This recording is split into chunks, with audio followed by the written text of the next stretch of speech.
என்கிட்ட எதுக்கு வரணுமோ அதுக்கு வா. இப்ப கணக்காளர்கிட்ட போயிட்டு நம்ம அறிவியல் சந்தேகம் கேட்கலாமா? கேட்க முடியாது. அதனால அவர் கணக்குல தான் சந்தேகம் என்கிட்ட வா அப்படின்பார். அந்த மாதிரி இவரு நீ ஆண்டவனுடைய அந்த இறை நிலையை எப்படி அடையிறதுங்கிறதுக்கு என்கிட்ட வா. தேகத்தை பத்திரமா பாத்துக்கிறதுக்குலாம் என்கிட்ட வராது. அதுக்கு என்ன வழியோ நான் சொல்லிட்டு அதை நீ கடைபிடிச்சி தேகத்தை நீ பத்திரமா பாத்துக்க அப்படின்ட்டார். அப்ப அந்த தேகத்தை பார்த்து கொள்ளணும் அப்படிங்கிறது தான் நமக்கு முக்கியமான ஒரு காரணமாக நான் வேலையாக நம்ம கருதுகிறேன். ஆனா நம்ம தேகத்தை பத்திரமா பார்த்துக்கிறோம் இல்ல. ஏன் தேகத்தை பத்திரமா பார்த்துக்கிறது இல்லை? எந்த ஒரு பொருளையும் இதை வந்து நான் எவ்வளவு பத்திரமா ஒரு கவர் போட்டு கொண்டு வரேன் இல்லையா? போன் வாங்கினா உடனே ஒரு கவர் போட்டுக்கிறோம். ஆனா இந்த தேகத்தை பத்திரமா பார்த்துக்கிறதுக்கு நம்ம ஏன் எதுவும் செய்ய மாட்டேங்கிறோம்? என்ன காரணம்? ஏன் நம்ம தேகத்தை பத்திரமா பார்த்துக்கிறோம்? பலவிதமான காரணம் சொல்றாங்க. நேரம் இல்லை, அறிவு இல்லை, எல்லா காரணங்களும் இருப்பாங்க. அவருடைய வளர்ப்பு முறை, நாம் வளர்ந்த முறை அப்படிதான். அறியாமை தேகத்தை நம்ம நல்லா பார்க்கணுங்கிற ஒரு அறிவு விளக்கமே நம்ம கிட்ட இல்ல. அறியாமையிலேயே நம்ம வாழ்ந்துட்டு இருக்கோம். சோ நம்ம என்னெல்லாம் பண்ணணும் அப்படின்னா நம்ம அந்த புற விஷயங்கள்ல தான் நம்மளுடைய கவனம் முழுக்கமாக சின்ன வயசுல இருந்தே பண்ணிட்டு இருந்தாங்க. ஒழிய தேகத்தை பாதுகாத்துக் கொள்ள வேண்டும் அப்படிங்கிறதுல முக்கியத்துவத்தை நமக்கே கொடுக்கல.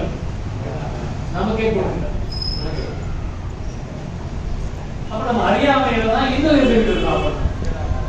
வள்ளல் பெருமான் தேகத்தை பொன்போல பார்த்துக் கொள்ள வேண்டும் அப்படின்னு ஒவ்வொரு கட்டாசிரியும் எழுதுறாரு. தேகத்தை பொன்போல பார்த்துக் கொள்ள வேண்டும், எப்பொழுதும் இறை சிந்தனையோடு இருக்க வேண்டும். இது ரெண்டு தான் வள்ளல் பெருமான் சொல்றது. அப்ப அந்த தேகத்தை பொன்போல பார்த்துக்கணும்னா என்ன பண்ணணும்? தேகத்தை நல்லா பார்க்கணும்னா நம்ம என்ன உடனே பல்தேகணும், குளிக்கணும், டாய்லெட் போகணும். நமக்கு அதுவும் நமக்கு இந்த புறத்தில் நடக்கக்கூடிய விஷயங்கள் மட்டும்தான் நமக்கு தெரியும். நல்லா சாப்பிடணும், நல்லா தூங்கணும், நல்லா பல்லு தேய்க்கணும், மலஜலம் சரியாக இருக்கணும், நல்லா குளிக்கணும். இதை தவிர இந்த 5 தவிர வேற எதுவுமே நமக்கு தெரியறது.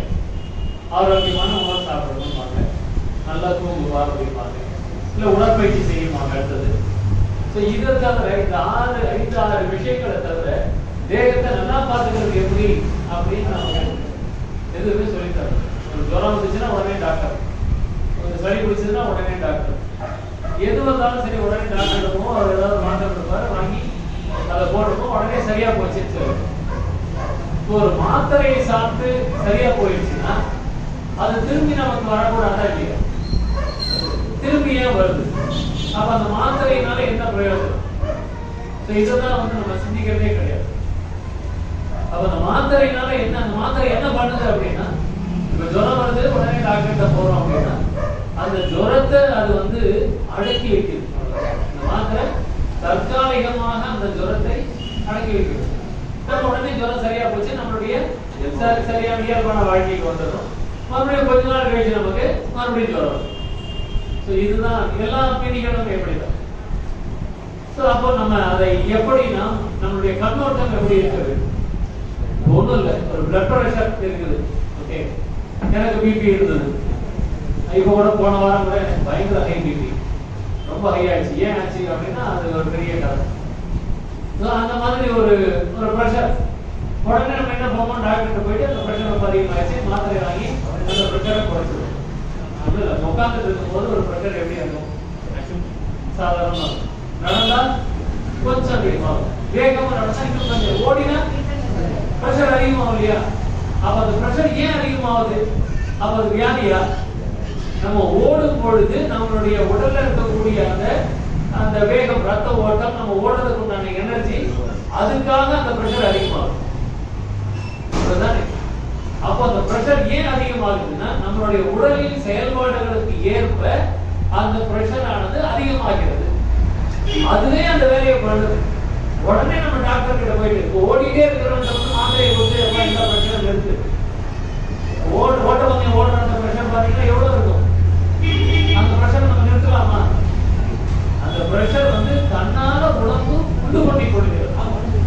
தேகம் அது ஆட்டோமேட்டிக்கா அந்த ஓடிக்கொண்டிருக்கிறதுனா அந்த வேகம், அந்த உடலிலே எவ்வளவு எனர்ஜி செலவாகுது, அதுக்கு ஏற்ற மாதிரி அந்த பிரஷர் ஆனது அதிகமாகிட்டே இருக்கு. பிரஷர் அதிகமாகி ரத்த ஓட்டத்தை அதிகப்படுத்தி அந்த அவனுடைய அந்த ஓட்டத்திற்கு உண்டான ஒரு உடல் நிலையை வந்து அது கொடுக்குது. இதுதான் அந்த பிரஷருக்கான அர்த்தம். ஆனா அதை வந்து நம்ம இதே மாதிரி நம்மளுக்கு வந்து ஏதோ ஒரு சூழ்நிலை உடலுக்கு அந்த பிரஷர் தேவைப்படுது, அதனால பிரஷர் அதிகமாகும். நம்ம டாக்டர் கிட்ட போயிடும், உடனே அவர் வந்து அந்த பிரஷருக்கு மாத்திரையை கொடுத்துருவாரு. அந்த மாத்திரையை கொடுத்ததுனால அந்த பிரஷர் வந்து நம்ம ஃபோர்ஸிவா அந்த பிரஷரை கண்ட்ரோல் பண்ணும். உடம்புக்கு தேவையான பிரஷர்.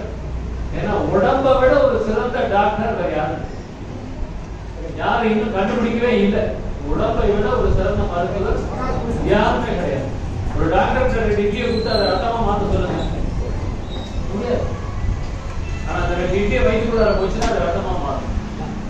அது எப்படிப்பட்ட ரத்தமா மாறும்? எனக்கு என்ன ரத்தம் குரூப் இருக்குதோ அந்த ரத்தமா தான் அது மாறும். அதே டிகிரியை நீங்க சாப்பிட்டீங்க, உங்களுக்கு என்ன குரூப்போ அந்த ரத்தமா அது மாறும். இதை எந்த மருத்துவராலையும் எந்த விஞ்ஞானத்திலையும் இன்னும் கூட கண்டுபிடிக்க முடியாது. அந்த மாதிரி இந்த உடல் அதற்கு என்ன வேண்டுமோ அதை சரி செய்து கொள்கிறது. அதுதான் இந்த பிளட் பிரஷர். சோ அதை வந்து நம்ம டாக்டர்கிட்ட போய் அந்த மாத்திரையை போட்டு அதை நம்ம அடக்கி வச்சோம் அப்படின்னா அந்த உடலுக்கு எதிர்ப்பதமாக நாம் செயல்படுகின்றோம். அப்ப அதனால என்ன ஆகுது? நம்மளுடைய உடல்நிலை பாதித்துக் கொண்டே இருக்கிறது. இதை நம்ம புரிஞ்சுக்கிறதே கிடையாது.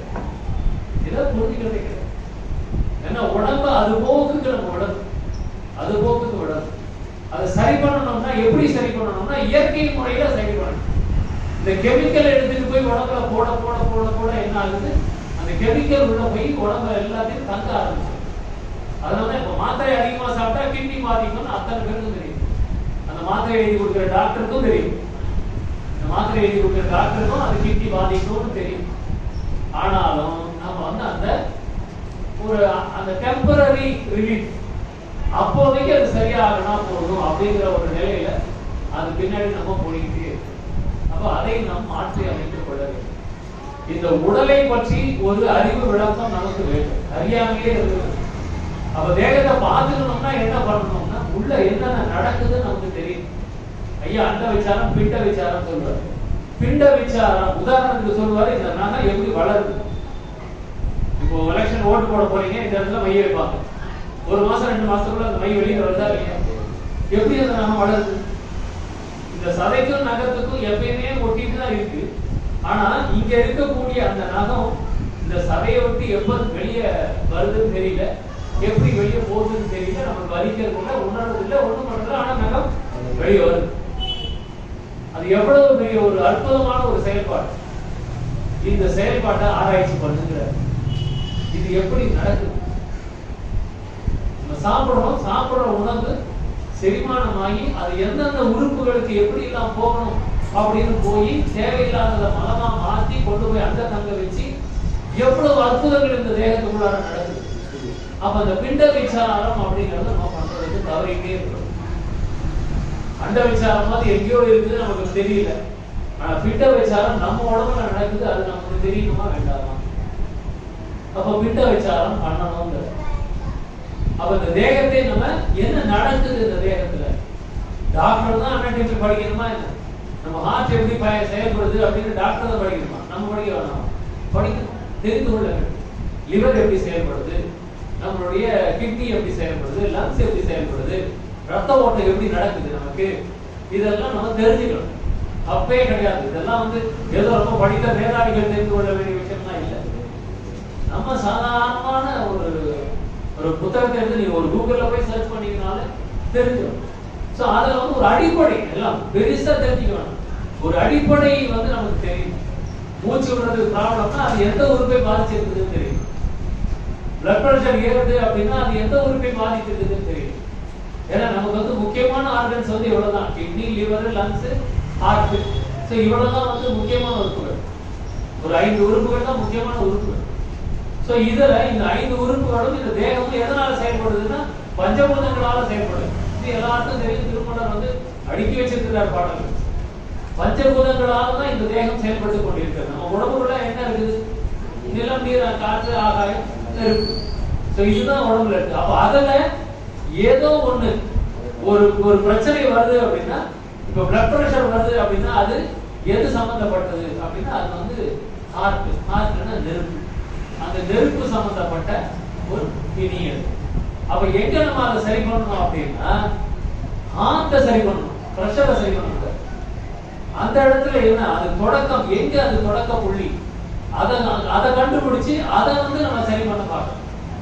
அதை சரி பண்ணாம நாம வேற எதையோ பார்த்துக்கிட்டே இருக்கோம். அதுதான் நம்ம பண்ணக்கூடிய ஒரு மிகப்பெரிய தவறு. எதனால அந்த பிரச்சனை வருதுன்னு கண்டுபிடிக்கக்கூடிய அந்த பிரச்சனையை போய் நம்ம அடிச்சிட்டோம் அப்படின்னா அது ஒன்றும் பிரயோஜனமே கிடையாது. இப்ப ஒரு செவத்துல தண்ணி கொட்டுது, மொட்டை மாடியில தண்ணி இருக்குது, அது லீக் ஆகுது அப்படின்னா நம்ம தண்ணி எல்லாம் தள்ளி விட்டா போறோம், தண்ணி தள்ளி விட்டுட்டே இருக்கோம். என்ன பண்ணணும் ஆக்சுவலா, அது என்ன லீக்கோ அந்த இடத்த அரெஸ்ட் பண்ணணும். எந்த இடத்துல லீக் ஆகுதோ அந்த இடத்த நம்ம சரி பண்ணா எவ்வளவு தண்ணி தேங்கினாலும் அவ்வளவு தண்ணி ஒழுகாது. நாம என்ன பண்றோம், அந்த தண்ணியை தள்ளி விடுற வேலையை மட்டும் தான் பண்ணிட்டு இருக்கோம். அப்போதைக்கு ஒழுங்கு நின்று போச்சா, ஒழுங்கு நின்று போச்சுப்பா அப்படின்னு சொல்லிடுவோம். அதை தான் நம்ம இப்போ பண்ணிட்டு இருக்கோம். நம்ம மருத்துவ உதவி நாடுறதுக்கு எல்லாத்துக்கும் காரணம் அந்த நேரத்துக்கு ரிலீஃப் கிடைச்சிருச்சா அவ்வளவு. அது உண்மையிலேயே அது எந்த பிரச்சனைன்னு அந்த பிரச்சனையை நம்ம அணுகிறது கிடையாது. இதுதான் நம்ம பார்க்கணும். இதுக்கு ஒரு அறிவு விளக்கம் நமக்கு வேணும். இந்த சிந்தனையில தான் நம்ம எல்லா பிரிவையும் பார்க்கணும். ஜுரம் வருதுன்னா ஏன் ஜுரம் வருது? சாதாரண விஷயம். ஜுரம் எதுக்காக வருது அப்படின்னா நம்ம உடம்புக்கு ஒரு ஓய்வு தேவை.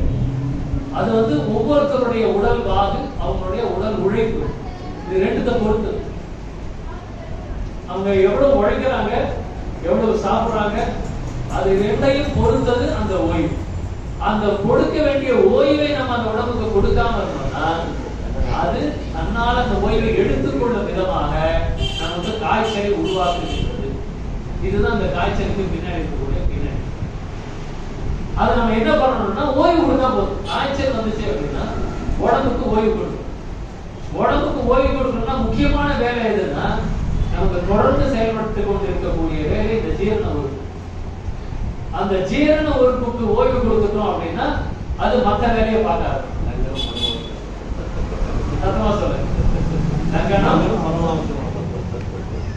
அப்போ அதனாலதான் எல்லாம் அதை வயிற்ற காய போடுறோம். ஏன் அப்படின்னா நம்ம வயிற்றுக்கு கொடுத்துட்டே இருந்தோம்னா உடம்பு அந்த வேலையே பார்த்துட்டு இருக்கோம். அப்ப அதை காலி பண்ண, அதை காலியா வச்சிட்டோம்னா அந்த செரிமான வேலையெல்லாம் கிடையாது. அது செரிமானம் பண்ணணும், அதை இந்த ஊருக்கு எடுத்துட்டு போனோம், அந்த ஊருக்கு எடுத்துட்டு போனோம், அதை பிளட்டை சுத்தம் பண்ணணும், அப்புறம் அதை கழுவி போடப்படுது, மரத்துல மனமா போட்டு சேர்க்கணும். அவ்வளவு வேலையும் நின்று போச்சாரு.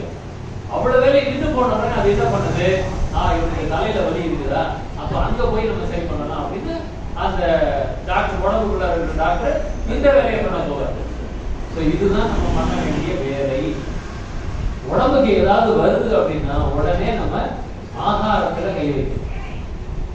அதனால எப்பயுமே சித்த வைத்தியம் நாட்டில் எது போனீங்கன்னாலும் பாருங்க, பத்தியம் தான் முதல்ல. பத்தியத்துல இருக்கணும் சார். நம்ம அதை பத்தி சிந்திக்கிறதே கிடையாது. நல்லா என்னதான் ஆனாலும் அந்த திங்கிறத மட்டும் நிறுத்துறதே கிடையாது. அப்ப முதல் வேலை நம்ம பண்ண வேண்டியது இந்த ஆகாரத்துல கை வைக்கணும். அது நம்ம அந்த வேலைக்கு அதை ஓய்வு கொடுத்துட்டோம்னா அது மற்ற வேலையெல்லாம் பார்க்கும். மற்ற உறுப்புகள், பழுதடைந்த உறுப்புகளை சரி பண்ணணும்னா நாம அந்த உறுப்புக்கு அந்த வேலையை பண்ண வேண்டும். இதுதான் நம்ம பண்ண வேண்டிய முதல் வேலை. ஆகாரம்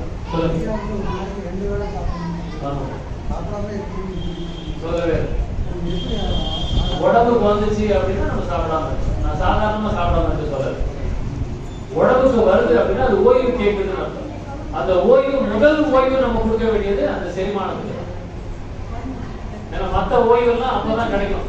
இந்த இது ஓய்வு இல்லாம உழைச்சிட்டே இருக்கும் போது எந்த உறுப்புக்கும் ஓய்வு கிடையாது. மற்ற உறுப்புகளுக்கு ஓய்வு வேணும்னா இந்த வயிற்றுக்கு நம்ம ஜாலியா போட்டு அதுக்கு ஓய்வு, அதுக்காக. மற்றபடி ரெகுலரா அப்படின்னா அது கிடையாது. ரெகுலரா சாப்பிடணும்.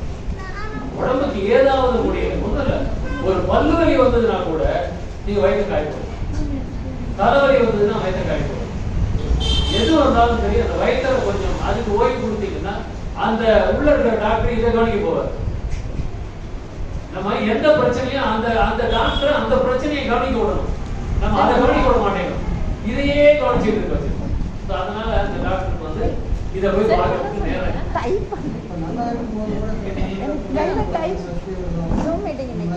நல்லதுதான். அந்த காலத்துல அதுக்காக தான் அந்த கொண்டு வந்தாங்க. அது மாதிரி நான் வந்து சன்மார்க்கத்துல வந்து எதிர்க்கிறதே ஒரு விஷயம் தான். ஏன்னா அந்த காலத்துல எல்லாம் பக்தியின் அடிப்படையில வெள்ளிக்கிழமை விரதம் இருப்பாங்க, பூசத்துக்கு விரதம் இருப்பாங்க, கிருத்திகைக்கு விரதம் இருப்பாங்க, சஷ்டிக்கு விரதம் இருப்பாங்க, சதுர்த்தி விரதம் இருப்பாங்க, எல்லாத்துக்கும் விரதம் இருப்பாங்க. அந்த ஒருவேளை சாப்பிடாம இருக்கிறது அவங்களுக்கு அவ்வளவு ஆரோக்கியத்தை கொடுக்கும். நம்ம சன்மார்க்கத்துல வந்த உடனே அதையெல்லாம் விட்டுருக்கோம். அட்லீஸ்ட் சன்மார்க்கத்துக்கு வந்து காலையில ஆகாரம் கூடாதுன்னு ஐயா சொல்லியிருக்காரு, அதுக்காவது கடைபிடிக்கிறோமா? அதையும் கடைபிடிக்கிறது. அதை கடைபிடிச்சாலாவது அந்த காலையில அந்த மொத்த எனர்ஜியும் செரிமானத்துக்கு போகாம உடம்பு கவனிக்கிறதுக்கு போய் வேலை செய்யும். அதுக்காக தான் ஐயா வந்து காலையில வேணாம்னு சொல்றாங்க. ராத்திரி சாப்பிடுறோம், அதுக்கப்புறமா அவ்வளவு ஒரு கேப், உடனே அடுத்த நாள் ராத்திரி சாப்பிட்டது இது வந்து நம்ம வந்து முதல்ல பிரேக் பண்ணணும், அதனாலதான் பிரேக்ஃபாஸ்ட் பேர் வச்சான். அதனால காலையில ஆகாரத்தை யாருமே தவிர்க்க கூடாதுன்னு நமக்கு ஒரு கற்பனையை கலைந்து விட்டு வச்சிருக்கிறார். வள்ளல் பெருமானுக்கு இல்லாத அறிவா? வள்ளல் பெருமான் காலையில ஆகாரம் வேணாம்னு சொல்றாரு. ஏன் அப்படின்னா அது அப்பதான் தேகத்தை மற்ற உறுப்புகள் எல்லாம் சரி பண்றதுக்கு தேகத்தில் இருக்கிற மருத்துவம் அதை வந்து நம்ம புரிஞ்சுக்கணும். தினமும் காலையில ஆகாரம் எடுக்க வேண்டாம். இல்ல எனக்கு ரொம்ப பசிக்குது அப்படின்னா கண்டிப்பா சாப்பிடணும். அப்ப என்ன சாப்பிடணும் அப்படின்னா ஒரு வாழைப்பழத்தை நாட்டு சர்க்கரையை போட்டு, அது வாழைப்பழத்தை எப்படி சாப்பிடணும் ரொம்ப அழகா சொல்றாரு. நெய்யும் நாட்டு சர்க்கரையும் கலந்து சாப்பிடணும், கண்டிப்பா பசிக்காது. ஒண்ணுல ஒரு வாழைப்பழத்தை சின்ன சின்னதா நறுக்கிக்குங்க, மிக்சியில போடுங்க, கொஞ்சம் நாட்டு சர்க்கரை போடுங்க, ஒரு அரை ஸ்பூன் நெய் ஊத்துங்க, மிக்சி ஒரு ஓட்டு ஓடுங்க, ஒரு கிண்ணத்துல எடுத்து வச்சு கொஞ்சம் கொஞ்சமா சாப்பிடுங்க. எத்தனை மணிக்கு பசிக்குதுன்னு பாருங்க. நம்ம காலையில டிஃபன்னா உடனே இட்லி, தோசை, இல்ல பொங்கல், இல்ல பூரி, உப்புமா, கிச்சடி, ரவா தோசை, இன்னும் பெரிய லிஸ்ட். அதுல எல்லாம் எடுத்துப்போம். வேண்டாங்கிற காலையில ஆகாரம் இவ்வளவுதான், ஒரு வாழைப்பழம், நாட்டு சர்க்கரை வித்து நெய், இதை கலந்து சாப்பிடு போதும் அப்படின்னு. இதை நம்ம கையாண்டுட்டு வந்தோம்னாலே உடம்பு ஆரோக்கியமா இருக்கும். அடிப்படை முதல் வேலை இதுதான், காத்தான ஆகாரத்தை நிறுத்துங்க. ஏன்னா நைட்டு சாப்பிடுறோம், அது கூட ராத்திரி இப்பெல்லாம் 7 மணிக்கு முன்னாடி சாப்பிடணும் என்னென்னமோ சொல்றாங்க. நான் வள்ளல் பெருமான் இரவு 10 மணிக்கு முன்னாடி சாப்பிடுறதுதான் சொல்றேன். இப்ப ஏன் அதை சொல்றாங்கன்னா 9 மணிக்கு படுக்க போயிடு, 10 மணிக்கு படுத்துக்க போயிடுக்கிறார். எல்லாரும் இப்ப சொல்றதெல்லாம் 10 மணிக்கெல்லாம் தூங்க போயிருக்கணும், அதுக்கு மேல மூச்சுட்டு இருக்க கூடாது. வள்ளல் பெருமான் 12 மணி வரைக்கும் மூச்சுட்டு இருக்கணும், 12 மணி வரைக்கும் ராத்திரி மூச்சுட்டு இருக்கணும் அப்படிங்கிறார். 12 மணி வரைக்கும் மூச்சுட்டு காலையில 4 மணிக்கு கூட எழுந்திருச்சு. ஆபீஸ்ல பொதுவா 12 ஆயிடும்.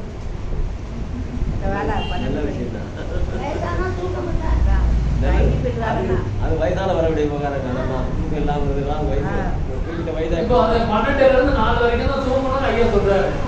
அப்ப அந்த மாதிரி தூங்கி எழுந்திருச்சு காலையில இந்த காலையில இந்த கசலாங்கண்ணி ஐயா வந்து நம்ம ஒரேடியா பட்டி போட்டோம் ஒண்ணும் பண்ணல. காலையில வெத்தலை பாக்கு போட சொல்றாரு. யாரெல்லாம் போடுறீங்கன்னு எனக்கு தெரியல, போடுறதே நான் சொன்னேன் அது கண்டிப்பா போடணும் அப்படின்னு. நாங்கெல்லாம் தொடர்ந்து போட்டுட்டு வரோம். காலையில வெத்தலை பாக்கு போடுங்கன்னு சொல்றாரு. பல்லு தேய்ச்சிட்டு உடனே வெத்தலை பாக்கு போடுங்க. அந்த காலத்துல எல்லாம் நீங்க பாக்கலாம், வெத்தலை பாக்கு வந்து காலையில வெத்தலை பண்ணிக்கிட்டே தான் வேலைக்கு போயிட்டு இருப்பாங்க, வேலை பண்ணிக்கிட்டே இருப்பாங்க. பத்திரிகைக்கு முன்னாடியே கூட போடுவாங்க. வயசானவங்க பாத்தீங்கன்னா எனக்கு வீட்டுல செய்யறவங்க வருவாங்க, டிஃபனே சாப்பிட மாட்டாங்க, வெத்தலை தான் அவங்க வாயில வெத்தலையை வச்சுக்கிட்டே இருப்பாங்க, பசிக்கவே பசிக்காது அப்படி இருப்பாங்க. அப்போ அந்த வெத்தலை பார்த்து சாப்பிடுறது முதல்ல நம்மளுடைய அந்த ராத்திரி நம்ம சாப்பிட்டுட்டு அந்த அவ்வளவு கேப் இருக்கு இல்லையா, அப்ப நமக்கு உடம்புக்குள்ளார வரக்கூடிய வாத பித்த சிலேத்துவங்கள் எல்லாத்தையும் அந்த வெத்தலை பார்த்து முதல்ல சரி பண்ணிடுச்சு. அப்ப உடம்பு உள்ள வந்து சுத்தம் பண்ணிடுச்சு. காலியா இருக்கும் போதே சுத்தம் பண்ணணும், எதையாவது திணிச்சுட்டு சுத்தம் பண்ணக்கூடாது. அதனாலதான் வெறும் வயிற்றுலயே அந்த வெத்தலையை போட சொல்றாரு. போட்ட உடனே வயிறு குடல் எல்லாம் சுத்தம் ஆயிடுச்சு. அதுக்கப்புறமா உட்கார்ந்து தியானம் பண்ணுங்க. ஏன்னா சுத்தம் பண்ணதுக்கு அப்புறமா தான் தியானம் பண்ணணும். மலஜலம் கழிச்சிடணும், அப்புறமா இந்த வெத்தலை பாக்கு போட்டுக்கணும், அதுக்கப்புறமா வந்து இந்த தந்தை சுத்தி செய்ய சொல்றாரு.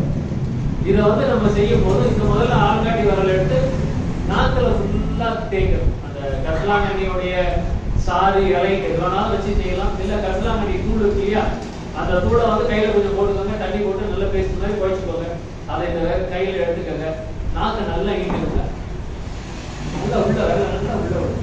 சும்மா லேசா அப்படியே தடவி கொடுக்கும், தேய்ச்சி அழுத்திலாம் லேசா தடவி கொடுங்க. ஒருவேளை உங்களுக்கு பித்தம் இருந்ததுன்னா மஞ்சள் கலர்ல மொத்தமா வெளியே அப்பவே வெளியே அதுக்கப்புறமா இந்த கட்டாரில் கொஞ்சம் எடுத்துக்கோங்க. அந்த பேஸ்ட் கட்டாரில் எடுத்து மேலே அண்ணாக்கு அந்த உள் நாக்கு தொங்கு தெரியுங்களா, அதை தொடரும். அந்த விரல் அதை லேசா அதை தொட வச்சுக்கிட்டு லேசா இந்த அந்த மேல வந்து மேல் பகுதியில தொண்டையோட மேல் பகுதியில லேசா தடவி கொடுங்க. என்ன சளி உங்களுக்கு சேர்ந்திருந்தாலும் மொத்தம் வேணும். இப்ப காலையிலேயே முதல்ல அந்த வெத்தலை பாக்கு போட்ட உடனே வயிறு குடல் அந்த பகுதி எல்லாம் சுத்தமாயிருச்சு. இந்த தந்த சுத்தி செய்யும் பொழுது இங்க இருக்கக்கூடிய கோழை சளி என்னென்ன இருக்கோ அத்தனையும் வெளிவரும். அப்போ இது கரிசலாங்கண்ணி போடும். ஸோ இது ஃபுல்லா வெளியே வரும். 2 ஆயிடுச்சு. அப்புறம் உட்காந்து தியானம் பண்ண சொல்றாரு. இது சுத்தமாயிட்டாலே உடம்பு அப்படியே லேசாயிடும். இல்லாட்டி உடம்பு ரொம்ப கனமா இருக்கும். டாய்லெட் போகாம இருந்து பாருங்க எவ்வளவு அன்ஈஸியா இருக்குது. அதனால அதை போயிட்டு வந்துட்டோம் அப்படின்னா உட்காந்து நல்லா தியானம் பண்ணணும். தியானம் பண்ண சொல்றாரு. தியானம் பண்ணி முடிச்சதுக்கு அப்புறமா கரிசலாங்கண்ணி தூதோட முசுமுசுங்க ஜீரகம் இது ஒரு காம்பினேஷன் கூட்டு சூரணமா செஞ்சு அதை வந்து பால்ல போட்டு 1 டம்ளர் பால் 1 டம்ளர் தண்ணி அதுல ஒரு 1/2 ஸ்பூன் அதை போட்டுட்டு அந்த தண்ணி ஃபுல்லா சுண்டுற அளவுக்கு அது 2 டம்ளர் வைக்கிறோம்னா அது மறுபடியும் 1 டம்ளரா மாறணும். அதுல அதை எடுத்து நாட்டு சர்க்கரை கொஞ்சம் போட்டு குடிக்க சொல்றேன். இதை குடிச்சோம் அப்படின்னா இது உள்ளுடம்பை நீடிக்க செய்யும். இந்த தூதுவளை முசுமுசுகை அது ரெண்டும் அவ்வளவு சூடு உஷ்ணம். அந்த கரிசலாங்கண்ணி என்பது கரிசலாங்கண்ணியும் ஜீரகமும் இந்த உஷ்ணத்தை சமன்படுத்திவிடும். கரிசலாங்கண்ணிக்கு என்ன சிறப்புனா அது உஷ்ணமாகவும் செயல்படும் குளிர்ச்சியாகவும் செயல்படும். அதுதான் கரிசலாங்கண்ணியோட சிறப்பு.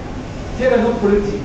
சோ இந்த 4 கூட்டு சூரணத்தை வச்சு நம்ம சாப்பிடும் பொழுது உடம்புல இருக்கக்கூடிய அந்த உள் உறுப்புகள் அத்தனையுமே கிட்னில இருந்து லிவர்ல இருந்து லங்ஸ்ல இருந்து ஹார்ட்ல இருந்து அத்தனையுமே செயல்படும். இந்த கரிசலாங்கண்ணி என்ன பண்ணும்னா ரத்தத்தை தூய்மைப்படுத்தும். கரிசலாங்கண்ணியோட வேலை எதுன்னா ரத்தத்தை தூய்மைப்படுத்தும். இந்த தூதுவளையோட வேலை என்னன்னா கரணங்களை ஓய்வெடுக்க செய்யும். கரணங்கள் ஓய்வு இல்லாம இருக்கு. மனம் புத்தி சித்தம் அகங்காரம் செயல்பட்டுட்டே இருக்கு. அப்ப அந்த தூதுவளை என்ன பண்ணுதுன்னா அது கரணங்களுக்கு ஒரு ஓய்வு கொடுக்கும். இப்ப காலத்தால நேரத்திலேயே இந்த தேகத்தை எல்லாத்தையும் ஓய்வு எடுக்க வைக்கிறார். இந்த மூலிகைகள் மூலமா நமக்கு ஆகாரத்துக்கு ஆகாரம் ஆச்சு, உடம்புக்கு ஓய்வு நடக்குது. உடம்புக்கு ஓய்வுனா புற உறுப்புகள் இல்ல உள்ளுறுப்புகளுக்கு வள்ளல் பெருமான் ஓய்வு கொடுக்க வைக்கிறார். சோ அப்ப அந்த கரிசலாங்கண்ணி அதை எடுத்து நம்ம சாப்பிட்டோம் அப்படின்னா பசிக்காது. ஒருவேளை பசிச்சதுன்னா இந்த வாழைப்பழத்தை நாட்டு சர்க்கரை நெய்யை கலந்து சாப்பிடுங்க. நாளைக்கு ட்ரை பண்ணி பாருங்க. வாழைப்பழத்தை நறுக்கி மிக்சியில போட்டு நாட்டு சர்க்கரையை போட்டு மிக்ஸ் பண்ணி ஒரு 1/2 ஸ்பூன் நெய் ஊற்றி கலந்து சாப்பிட்டு பாருங்க. சாப்பிடுறது நல்லா கரிசலாங்கண்ணி தூதுவளை முசுமுசுகை ஜீரகம். கரிசலாங்கண்ணி 1 பங்கு, தூதுவளை முசுமுசுகை சேர்த்து 1/4 பங்கு, ஜீரகம் 1/4 பங்கு. இதுதான் அந்த ரேஷியோ. இது எதுவும் ஏறவும் கூடாது குறையவும் கூடாது. என்ன உஷ்ணமான பொருள் ஜாக்கிரதை. அப்புறம் ஒரு வாரத்துக்குள்ளார ஐயா நீங்க சொன்ன மாதிரி நான் அதை சாப்பிட்டேன் எனக்கு வந்து சீரபிரிக்கி ஆகுது அப்படின்னு சொல்லணும். ஏன்னா அதனாலதான் ஐயா பால்ல கலந்து சாப்பிட சொல்றாரு. ஒரு உடம்பு பக்கம் வர வரைக்கும் பால்ல கலந்து சாப்பிடணும். அப்புறம் பால் அவாய்ட் பண்ணிட்டு கட்டாயமா சாப்பிடணும். ஆனா இந்த ரேஷியோ ரொம்ப முக்கியம். கரிசலாங்கண்ணி 1 பங்கு, முசுமுசுகை ஜீரகம் சேர்த்து 1/4 பங்கு, அப்புறம் ஜீரகம் 1/4 பங்கு. இந்த கலவையில அதை கலந்துட்டு ஒருத்தருக்கு ஒரு 1/2 ஸ்பூன் போட்டாங்க. 4 பேர் இருக்கீங்கன்னா ஒரு ஸ்பூன் 1/2 ஸ்பூன் அப்படி மாதிரி பார்த்துக்கலாம். போட்டு நம்ம அதை குடிச்சுட்டு வந்தோம்னா உடம்பு அவ்வளவு சுத்தமாயிட்டு. இது வந்து ரொம்ப அடிப்படையான விஷயங்கள். இதுக்கு நம்ம முக்கியத்துவமே கொடுக்கறது. கர்நாடகத்துல பாராயணத்துக்கு முக்கியத்துவம் கொடுக்கிறோம், இல்ல ஜோதி தரிசனம் பார்க்கறதுக்கு முக்கியத்துவம் கொடுக்கிறோம், வடலூர் போறதுக்கு முக்கியத்துவம் கொடுப்போம், ஜீவகாருண்யம் பண்றதுக்கு முக்கியத்துவம் கொடுப்போம். ஆனா தேகத்தை பக்குவமா பார்த்துக்கிறதுக்கு முக்கியத்துவம் கொடுக்கறது இது வந்து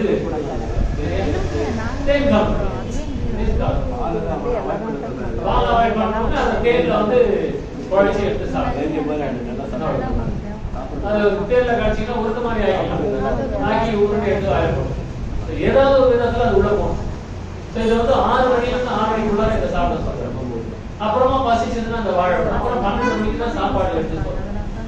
இது மாதிரி இந்த தேகத்தை பக்குவமா பார்த்துக்கிறதுக்கு என்ன வழியோ அதையெல்லாம் பண்ணணும். அதை விட்டுட்டு நம்ம வந்து டாக்டர் சொல்றாருன்னு சொல்லிட்டு பழம் சாப்பிட்டோம்னு வச்சுக்கோங்க. அந்த பழம் என்ன பண்ணுதுன்னா இந்த தேகத்துக்கு உண்டான ஒரு உஷ்ணம். இந்த தேகம் எப்பயுமே பாருங்க இறந்து போயிட்டாங்கன்னா என்ன ஆகுது, உடம்பு என்ன ஆச்சு அப்படின்னா அந்த உஷ்ணம் அவங்க உடம்பு விட்டு போயிடுச்சு. அப்போ இந்த உஷ்ணம் உடம்புல இருந்துகிட்டே இருக்கு. இந்த பழம் சாப்பிடும் போது இந்த உஷ்ணத்தை அந்த பழம் குறைக்குது. உஷ்ணத்துல 2 உஷ்ணம் இருக்கு, சுத்த உஷ்ணம் அசுத்த உஷ்ணம்னு சொல்லுவாங்க. ஜுரம் வரும்போது வரக்கூடிய உஷ்ணம் எந்த உஷ்ணம்? அசுத்த உஷ்ணம். ஆனா தியானம் பண்ணும்போதோ பாராயணம் பண்ணும்போதோ வரக்கூடிய சுத்த உஷ்ணம். இந்த சுத்த உஷ்ணம் நம்ம உடம்புல இருக்கணும். இந்த பழம் சாப்பிடும்போது என்ன ஆகும்? இது இந்த சுத்த உஷ்ணத்தெல்லாம் குறைய ஆரம்பிச்சு. அதனால இந்த பழத்தெல்லாம் சாப்பிடாதீங்க. கிழங்கு சாப்பிட வேணாம்னாரு. கிழங்கு எல்லாருக்கும் தெரியும், மாவு பண்டம் சாவு பண்டம்னு சொல்லுவோம். மாவு பண்டம் சாவு பண்டம் ஒரு மொழியே இருக்கு. ஏன்னா இந்த மாவு என்ன பண்ணும்? இந்த எலும்பு ஃபுல்லா போய் படிய ஆரம்பிச்சு. மாவு நம்ம சாப்பிட்ட உடனே அது உடலோட நிக்காது. அந்த மாவு சத்தானது அந்த ரத்தத்துல போயிட்டு அந்த ரத்தத்துல இருந்து மாவு மட்டும் பிரிஞ்சு எலும்புல எல்லா எலும்புகளையும் கொஞ்சம் கொஞ்சமா படிய ஆரம்பிச்சுட்டு இருக்கு. அது மட்டும் இல்லாம அந்த குடல் பகுதியில அது அப்படியே ஒரு லேயர் மாதிரி ஃபார்ம் ஆயிட்டே இருக்கு. இந்த குடல்லையும் நம்மளுடைய நாக்களையும் நாக்குல எச்சில் ஊறுது இல்லையா, அந்த மாதிரி குடல்லையும் ஒரு ஆசிட் உருவாகிட்டே இருக்கு. இந்த எச்சில் ஊறல அப்படின்னா நமக்கு எல்லா வியாதியும் வரும். எச்சில் ஊறலன்னா எல்லா வியாதியும் கண்டிப்பா வரும். அதனாலதான் நம்ம வாயை திறக்காம சாப்பிட சொல்லுவாங்க. வாயை மூடிட்டு சாப்பிடணும், மென்று சாப்பிடணும். நம்ம வாயை மூடிட்டு இருக்கும் பொழுது அந்த எச்சில் அதிகமாக நமக்கு ஓடும். அதை நல்லா மென்று சாப்பிடும் போது அந்த எச்சிலோட உணவு கலக்கும் போது அது அறப்படுறதுக்கு அந்த எச்சிலோட இருக்கக்கூடிய ஆசிட் எல்லாம் அவ்வளவு உதவி பண்ணும். அது அதே மாதிரி குடல்ல ஒரு ஆசிட் உருவாகிட்டே இருக்கும். அந்த ஆசிட் இந்த சாப்பிடும் ஆகாரம் உள்ள போன உடனே அந்த ஆசிட் அந்த ஆகாரத்தை ஃபுல்லா கரைக்காது. நம்ம சரியா மெல்லலைன்னா கூட, ஏன்னா இந்த பல்லு நமக்கு கொடுத்ததே அந்த வயிற்றுக்கு வேலை கொடுக்க கூடாதுங்கிறதுக்காக பல்லு 32 பல்லு எது கொடுத்தாங்கன்னா நம்ம பேசுறதுக்கு நினைச்சுக்கிட்டோம். இல்ல, எல்லாத்தையும் கூழா அரைச்சி சாப்பிடுது. நொறுக்கத்தில் தான் 100 வயது, நொறுக்கத்தில் தான் 100 வயது. அது எல்லாத்தையும் நம்ம நொறுக்கு தீனி தோண்டிருக்கோம். நொறுக்கத்தில் தான் 100 வயதுன்னா நொறுக்கு தீனி தீர்ந்துருக்கோம். இந்த வாயில நம்ம எவ்வளவு மென்று அதை கூழாக்குறோமோ, வயிற்றுக்கு வேலை கொடுக்காம வாயிலேயே வேலை பண்ணிட்டோம்னா நமக்கு ஆயுசு கட்டி. நாம என்ன பண்றோம்? பாதி மெல்லும் போதே பாதி. என்கிட்ட அது பெரிய கெட்ட பழக்கம். நான் இப்பதான் கொஞ்சம் கொஞ்சமா பேசி பண்ணிட்டு வரேன். நான் பாதி சாப்பிடும் போது மீதியை குடிக்கிறேன். அதை மொத்தமா மென்று அதை கூழாக்கி அப்புறமா தான் முழுங்கணும். அதுதான் அதுதான் சரியான முறை. அந்த மாதிரி நம்ம பண்ணிட்டோம் அப்படின்னா நமக்கு வயிற்றுக்கு வேலை கிடையாது. அந்த ஆசிட் கரெக்டா அதை என்ன பிரிக்கணுமோ அந்த பிரிக்கிற வேலையை மட்டும் பண்ணும், அரைக்கிற வேலையை பண்ணாது.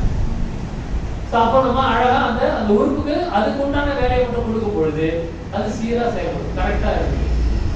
இது மாதிரி ஒவ்வொரு உறுப்புக்கும் இந்த கசலாங்கண்ணி சாப்பிடுறதுனால இந்த வால்வு ரத்தத்தை எடுத்துட்டு போகுது இல்லையா, அந்த ரத்த நாளங்கள், அந்த ரத்த நாளங்கள் எல்லாம் இந்த கசலாங்கண்ணி சாப்பிடுறதுனால எந்த அடைப்பும் வராம அந்த ரத்த நாளங்களை இந்த கசலாங்கண்ணி சீராக்கிக்கிட்டே இருக்கும்.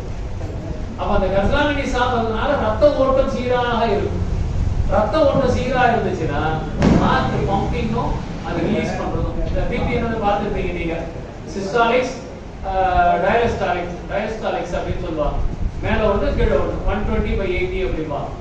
அது 120. அதெல்லாம் அமெரிக்காவில் மாத்திரை கண்டுபிடிக்கிற கம்பெனிக்காரங்க நிர்ணயம் பண்ணக்கூடிய அளவு இருக்கு. இது டாக்டர் நிர்ணயம் பண்ற அளவு கிடையாது. மருந்து தயாரிக்கக்கூடிய கம்பெனிகள் நிர்ணயம் பண்ற அளவு. ஏன்னா அவங்களுக்கு மருந்து வியாபாரம் ஆகணுங்கிறதுக்காக ஏற்படுத்தப்பட்ட விஷயங்கள்.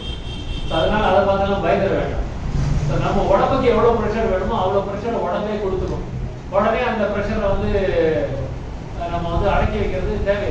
அப்போ இந்த ரத்த ஓட்டம் சரியா இருந்துச்சுன்னா அந்த பிளட், அந்த ஹார்ட் பம்ப் பண்றதும் ரிலீஸ் பண்றதும் சரியா இருக்கும். இந்த ரத்த ஓட்டத்துல அந்த நாளங்கள், ரத்த நாளங்கள்ல தடைகள் ஏற்பட்டாலோ, இந்த ரத்த நாளம் விரிவடைஞ்சாலோ சுருங்கினாலோ இந்த ரத்த ஓட்டம் சரியா இருக்காது. அப்போ ஆட்டோமேட்டிக்கா இங்க வருது. அது எங்க தெரியும்னா, ரத்த ஓட்டம் சரியில்லைன்னா ஹார்ட் வலிக்குது. நம்ம ஹார்ட்ல ப்ராப்ளம் நினைச்சுக்கிட்டோம். அது ஹார்ட்ல ப்ராப்ளம், ரத்த ஓட்டத்துல பிரச்சனை. இந்த ரத்த ஓட்டத்துல பிரச்சனை நமக்கு இங்க காமி, அது ஒரு இடத்துல காமிக்கும்.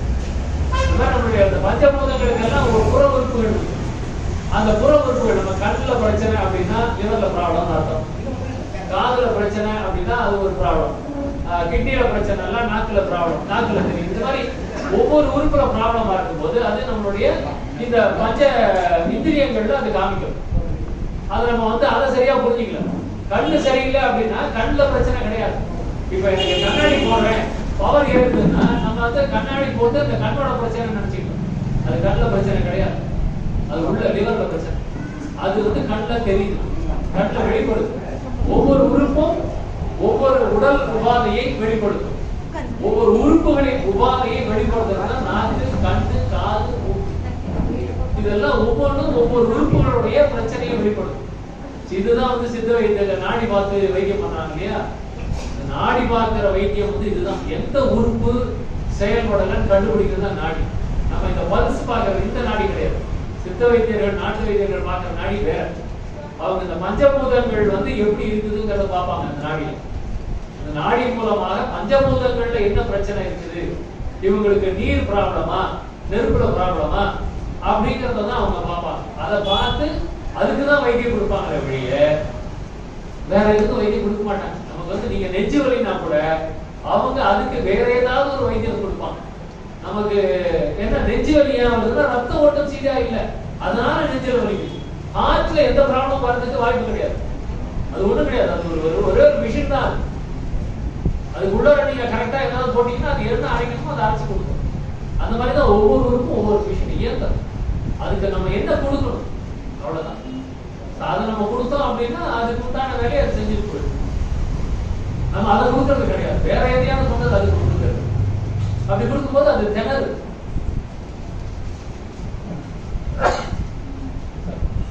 இப்ப மிக்சியில வந்து ஃபுல்லா போட்டு அரைச்சீங்கன்னா என்ன ஆகும்?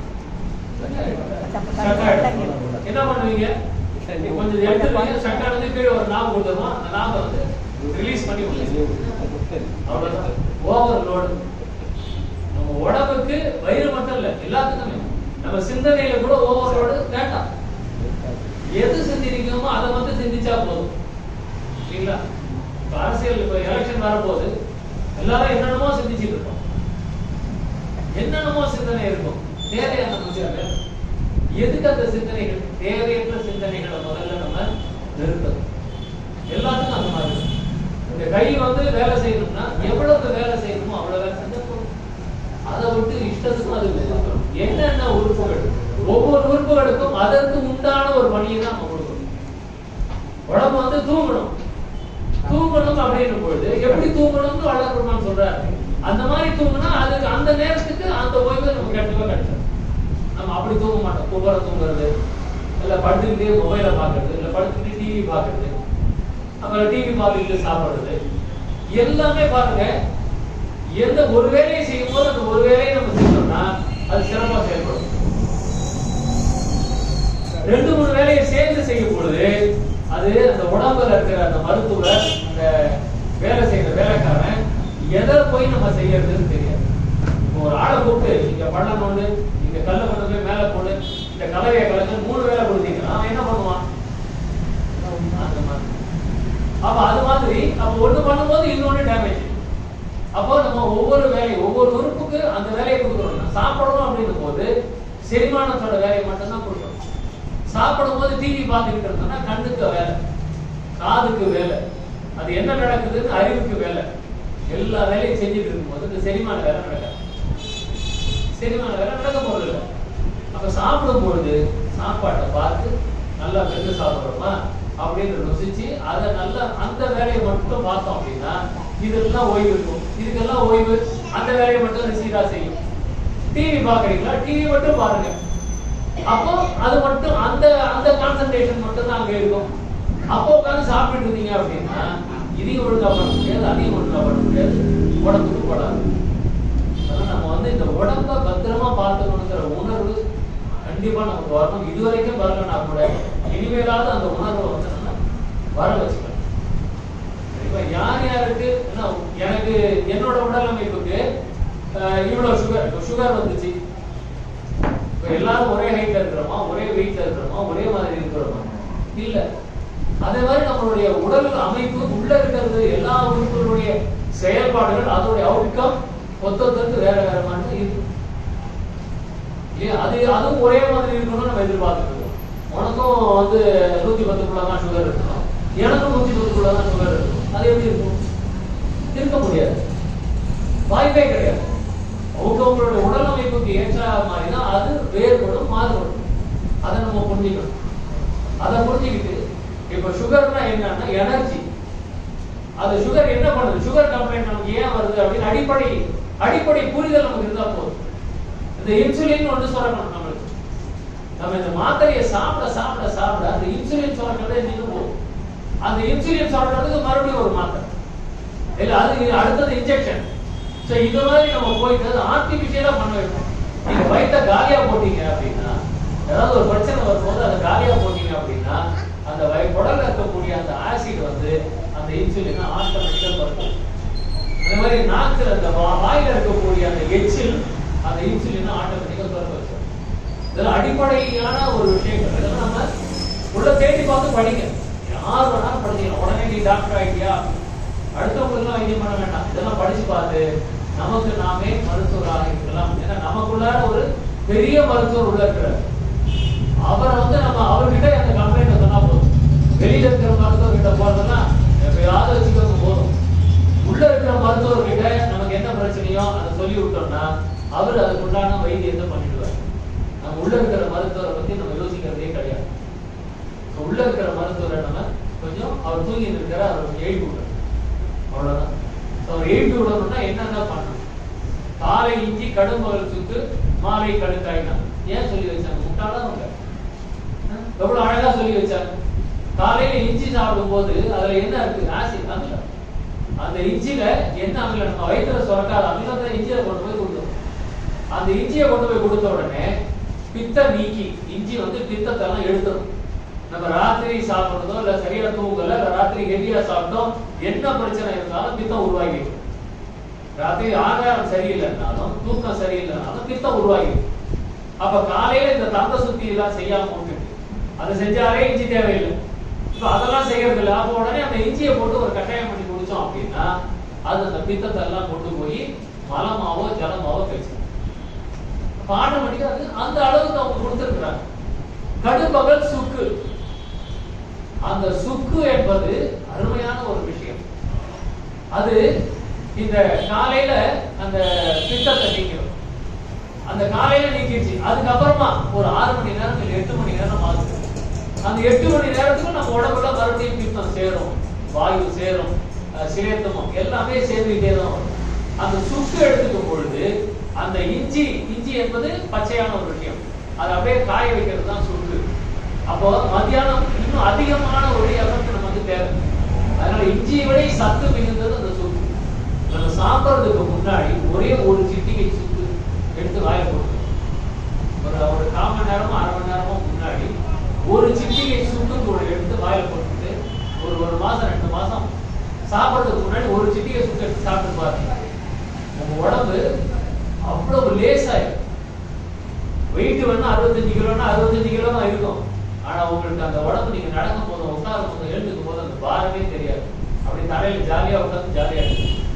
அந்த சுக்கு ஒரு சிட்டிகை ஒரு 1/2 மணி நேரம் முன்னாடி எடுத்து சாப்பிட்டாலே. அப்படி இல்லையா, இல்ல வெறும் எனக்கு சாப்பிட முடியல, சாதத்தை 1 வாய் சாதம் போடுங்க, அந்த சுக்கை கொஞ்சம் சாதத்துல போடுங்க, பிசைஞ்சு 1 வாய் எடுத்தாரு. அவ்வளவுதான். இவ்வளவுதான் செய்யணும். ஒண்ணுமே வேணாம். அது பெருசா என்னென்னமோலாம் இல்லை. அதை செஞ்சு பாருங்க. சாயங்காலம் கடுக்காய். இந்த கடுக்காய் பொடியே விற்குது. நமக்கு தான் எல்லாம் சோம்பேறி. கடுக்காய் வாங்கி அதை உடைச்சி அதெல்லாம் இல்லை. கடுக்காய் பொடி விற்குது. அதை சாயங்காலம் வாங்கிட்டு 1 ஸ்பூன் எல்லாம் அந்த காஃபி டீயை முதல்ல தூக்கி விட்டுறீங்க. சாயங்காலத்தில் அந்த கடுக்காயை வந்து ஒரு 1/2 டம்ளர்லயோ ஒரு 3/4 டம்ளர்லயோ அந்த கடுக்காய் பொடி போட்டு சாப்பிடுங்க. அடுத்த நாள் காலையில மலம் வந்து நீங்க போய் கழிக்க வேணா, அது கழிக்கும். வேதசன் ஐயா சொல்லுவாரு, மலம் கழிக்க கூடாது, மலம் கழிய வேண்டும். மலம் கழியும். அது உதாரணங்கள சொல்லுவார். இப்போ வந்து ஒரு பாட்டில் தண்ணி எடுக்க அப்படி சாய்ச்சிங்க அப்படின்னா அதுவே கொட்டிடும். இல்ல ஒரு அரிசி மூட்டையை எடுக்க, அந்த அரிசி மூட்டையை ஒரு கட் பண்ணிட்டு ஓரமா கட் பண்ணி சாய்ச்சிங்கன்னா என்ன ஆகும்? அது பாட்டுக்கு நம்ம கையை விட்டா தள்ளி நின்றோம். அந்த மாதிரி மலம் கழிய வேண்டும். அது கழியணும்னா வயிறு காலத்தாலக்குள்ளார எல்லாம் ரெடி ஆகி அது இருக்கணும். தூங்கி எழுந்த உடனே அது அந்த உணர்வு வந்து கொண்டு போய் நம்மள மலம் கழிக்க வைக்கணும். இந்த 3 நம்ம செஞ்சோம்னாலே உடம்பு ஆரோக்கியம். கடுக்காய் சாப்பிட்டா மிடுக்கா வாழணும். கடுக்காய் சாப்பிட்டா மிடுக்கா வாழணும். கடுக்காய் சாப்பிட்டா மிடுக்கா வாழணும். போனூதி நடப்பவன் போறதுக்கு இப்போ ஏதாவது ஒரு வகையில் ஏதாவது ஒரு காலை இஞ்சி கடம்புகள் சுட்டு மாலை கடுக்காய் அப்படி சாப்பிட்றவங்க தோலை தூக்கி கொண்டு போகணும். அவனுக்கு தேவையில்லை, அவனுக்கு போல் தேவை. இதெல்லாம் வந்து அனுபவபூர்வமாக சொல்லப்பட்ட விஷயம். அப்ப அந்த தேக ஆரோக்கியத்தை முக்கியத்துவம் நம்ம கொடுத்ததே கிடையாது. அதை கொடுக்கணும் அப்படிங்கிறது தான் இன்றைய செய்தி. ஏன்னா இது வந்து வள்ளற்பெருமான் மொத்தமா நித்திய கர்மவதி எல்லாமே வந்து தேக ஆரோக்கியத்துக்காக தான். வள்ளற்பெருமான் சொன்ன ஒழுக்கங்கள்ல கிட்டத்தட்ட 90% தேகத்தை பத்திரமா பாத்துக்கிறதுக்கு தான், 10% தான் இறைநிலை அடையுது. ஏன்னா தேகத்தை பாத்துக்கிட்டீங்க அப்படின்னா இறைநிலை, இறை உணர்வு எல்லாம் ஆட்டோமேட்டிக்கா வந்துடும். தேக புத்திசவரா போகும்போது நமக்கு தவறான எண்ணங்கள், தவறான சொற்கள், தவறான செய்கைகள் எல்லாமே ஏன் வருதுன்னா உள்ள உறுப்பு சரியா இல்ல, அதுல டேமேஜ் வெளிப்படுது, எல்லா டேமேஜும் வெளியில வெளிப்படுது. அப்ப அதை வந்து நம்ம தூய்மை ஆக்கிக்கிட்டே வந்தோம் அப்படின்னா உடல் தூய்மை, உள்ள தூய்மை, உள்ள தூய்மை, உடல் தூய்மை ரெண்டும் அவ்வளவு இருக்கல. திருந்தம் என்றுள்ளம் திருக்கோயில் ஞான சித்தி. திருந்தக்கூடிய உள்ளம் தான் இறைவன் இருக்கக்கூடிய உள்ளம். உள்ளம் எப்ப திருந்தோம்னா உடல் சுத்தமா இருந்தாலும் உள்ளம் திருந்தும். இல்லாட்டி உள்ளம் அது ஏன்னா அது நம்ம கண்ட்ரோலுக்கு வரவே வர. அதை நம்ம கண்ட்ரோல் பண்ணணும்னா நம்ம உடம்ப கண்ட்ரோலா வைக்கணும். இதுதான் ரொம்ப முக்கியமான ஒரு அடிப்படையான விஷயம். சாப்பிட உட்கார்றோம், இந்த சாப்பாடு நமக்கு செட் ஆகுமா? அதை நம்ம யோசிக்கணும். இப்ப ஃபாரின்ல வந்து பிஸா சாப்பிட்டான், நாம பிஸா சாப்பிடுறோம். அவனுடைய கிளைமேட் என்ன, அவனுடைய அந்த தட்பவெப்பநிலை, அவனுடைய வாழ்க்கை முறை, அது எல்லாத்தையும் அவன் யோசனை பண்ணி அவனுக்கு உண்டான ஒரு ஆகாரம் தான் ரெடி பண்ணிட்டான். நம்ம அவனை பார்த்துட்டு நாம இந்த சூடு வச்சுக்கணும். அவனை சோறு சாப்பிட சொல்லுங்க, இந்த அரிசி எடுத்துட்டு அவன்கிட்ட கொடுங்க, 2 நாள் அவனால இருக்க முடியாது. ஏன்னா அவன் அந்த மாதிரி ஒரு தட்பவெப்பநிலை, அவனுடைய வாழ்க்கை முறை எல்லாமே அப்படி இருக்கு. அப்போ அதை பார்த்து நம்மளுடைய வாழ்க்கை முறையை கோதுமை அப்படிங்கிறதே வந்து நமக்கு இறக்குமதிமான விஷயம் தான். நம்ம உணவு கிடையாது. கோதுமை என்பது நம்ம நாட்டுடைய உணவு கிடையாது. உருளைக்கிழங்கு நம்ம நாட்டுடைய உணவு கிடையாது. அதெல்லாம் வந்து வெளிநாட்டுல இருந்து கொண்டு வந்ததுதான். காஃபி, டீ நம்மளோட கிடையாது, வெளிநாட்டுல இருந்து கொண்டு வந்ததுதான். இது மாதிரி வெளியில இருந்து வந்ததெல்லாம் எல்லாமே நமக்கு சிக்கல் தான். அந்த வெளியில இருந்து வந்ததெல்லாத்தையும் நம்ம விட்டோம்னாலே நம்ம பாதி 50% ஆரோக்கியமா இருக்கு. நம்ம நாட்டு உணவு எது, நமக்கு என்ன, நம்ம இங்க என்ன பயிர் பண்ணிட்டு இருந்தோம், அதை எல்லாத்தையும் யோசனை பண்ணி நம்ம சாப்பிட ஆரம்பிச்சோம்னாலே நம்ம உடம்பு நம்ம ஆரோக்கியமா வச்சுக்கணும். அதனால உடம்பு ஆரோக்கியமா வச்சுக்கணும். நம்ம மனசுல முதல்ல அதை ஞாபகம் வச்சுக்கணும். நம்ம கூட ஒரு டாக்டர் இருக்கிறாரு, எதா இருந்தாலும் அவரை கன்சல்ட் பண்ணலாம். முதல்ல எதா இருந்தாலும் அந்த வயிற்றுக்கு வந்து அந்த செரிமானத்துக்கு வந்து கொஞ்சம் நம்ம ரெஸ்ட் கொடுத்தோம் அப்படின்னா அது எல்லாத்தையும் வந்து சரி பண்ணும். இதுதான் வந்து முக்கியமாக நான் நீங்க சொல்லணும்னு ஆசைப்படுறேன். அதே மாதிரி இந்த ஆகாரம் மட்டும் கிடையாது, இந்த தூக்கம். ஏன்னா இந்த 2 விஷயம் தான் நமக்கு வந்து பர்மனண்டா நடக்கிறது. மற்றதெல்லாம் கூட அவ்வளவு ரெகுலரா கிடையாது. இந்த 2 விஷயமும் தினமும் நம்ம செஞ்சுட்டு இருக்கோம். அப்ப அந்த தூக்கம் அப்படின்னா அதுல வந்து ஒரு வரமுறையை நம்ம கொண்டு வரணும். நீங்க இவ்வளவு நேரம் தூக்குங்க, அவ்வளவு நேரம் தூக்குங்க கூட நான் சொல்லல. ஒரு வரைமுறை இருக்கணும். கண்ட நேரத்துல படுக்கிறது, கண்ட நேரத்துல தூங்குறது, கண்ணா பின்னான்னு படுக்கிறது, அது மாதிரி இருக்கக்கூடாது. அதுல ஒரு ஒழுக்கத்தை வந்து நம்ம கொண்டு வரணும். இத்தனை மணிக்கு தூங்கணும், இத்தனை மணிக்கு எழுந்துக்கணும், இந்த பொசிஷன்ல தான் படுக்கணும். இந்த மாதிரி ஒரு ஒழுங்குமுறையை வந்து நம்ம கொண்டு வரணும். அதே மாதிரி நம்ம இந்த ரூம்ல எல்லாத்தையும் அடைச்சு விட்டுருவோம், எல்லாத்தையும் அடைச்சு விட்டுட்டு தூங்குவோம். ரொம்ப தப்பு, அது ரொம்ப ரொம்ப தப்பு. எல்லாத்தையும் அடைச்சு விட்டுட்டு தூங்கினா நம்ம விடுற மூச்சு காத்து தான் நம்ம திருப்பி சுவாசிக்கிட்டே இருக்கும். அப்ப வெளியில இருக்கிற காத்து உள்ள வரணும், உள்ள இருக்கிற காத்து வெளியே போகும். இதுக்கு ஏதாவது ஒரு சின்ன ஒரு ஜன்னல், ஏதாவது ஒரு 2 பக்கம் எதிரெதிர் திசையில ஒரு 2 ஜன்னல் இல்ல, அதுக்கு வசதி இல்ல, ஏதோ ஒரு இடத்துல ஒரு 2 ஜன்னல். அந்த காலத்துல பாத்தீங்கன்னா வீட்டுல மேல வந்து வச்சிருப்பாங்க, கீழே கூட வச்சிருக்க மாட்டாங்க. மேல் பகுதியில தான் ஜன்னல் எல்லாம் இருக்கும்.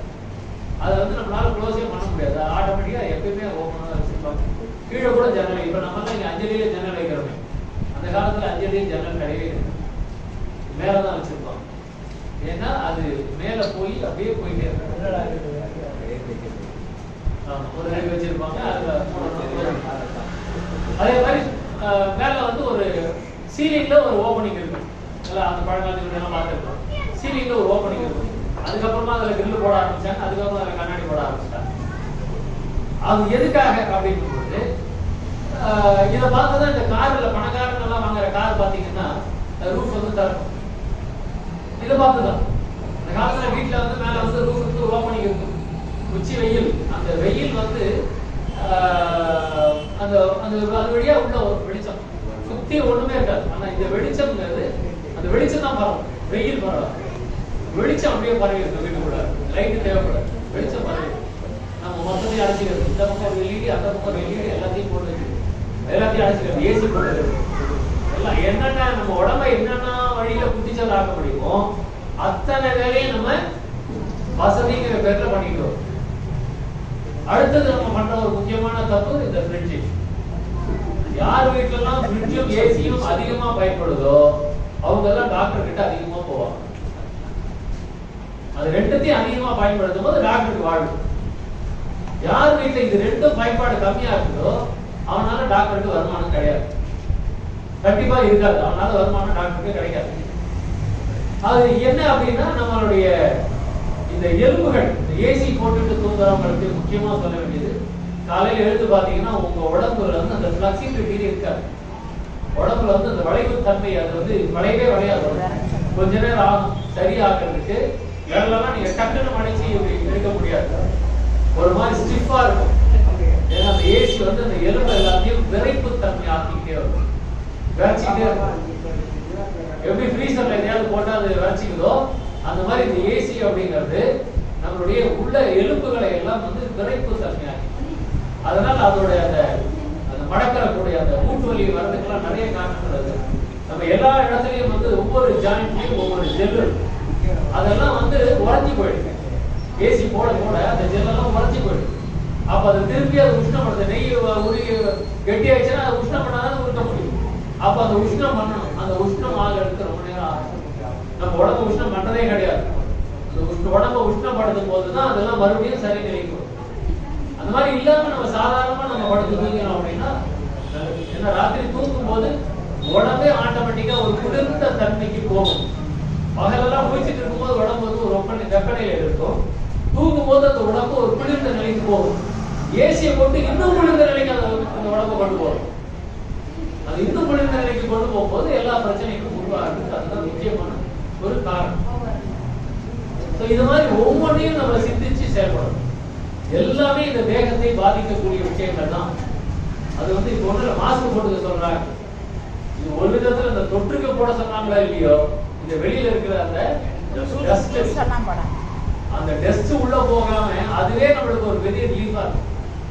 அதனாலயே இப்ப நிறைய வந்து இந்த சளி இஎன்டி டாக்டர் ஒருத்தர் என் ஃப்ரெண்ட் இருக்கிறாரு. இப்ப யாரும் சளி பிரச்சனைக்கு வரதே இல்லைன்னு, யாருக்கும் இப்ப சளியே பிடிக்கல. என்ன காரணம்னா எல்லாரும் பயத்துல பூண்டு சேர்த்துக்க ஆரம்பிச்சாங்க, வெங்காயம் சேர்த்துக்க ஆரம்பிச்சாங்க, இஞ்சி சேர்த்துக்க ஆரம்பிச்சாங்க, எலுமிச்சம்பழம் சேர்த்துக்க ஆரம்பிச்சாங்க.